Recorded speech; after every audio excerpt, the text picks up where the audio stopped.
Have you ever studied for hours, only to forget everything the moment you walked into the exam hall?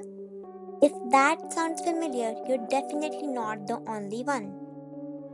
Most students spend their study sessions reading the same page again and again. They read, highlight, reread, and hope the information somehow sticks. But here's the problem: simply reading your notes doesn't ensure that you'll remember them later. Now, that's because recognizing information isn't the same as being able to recall it from memory. To truly remember something, your brain has to retrieve it, not just look at it.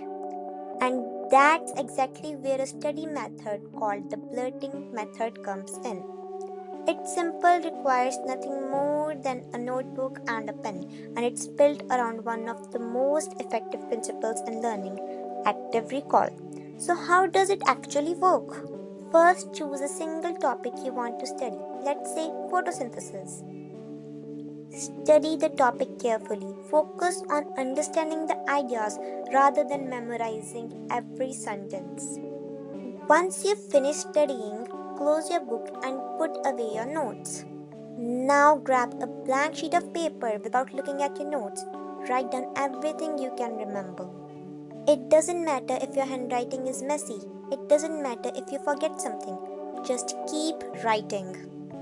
Include anything that comes to your mind: definitions, examples, diagrams, keywords, even small details. When you think you've remembered everything, open your notes again. Compare what you have wrote with the original material. Everything you missed shows exactly what you still need to review. In simple words, you have to study, blurt, review, and repeat. And that's the beauty of the blurting method. Instead of guessing what you don't know, your brain tells you. Now go and ace your next exam. Thank you so much for staying. You can visit my channel and watch my other timer videos as well.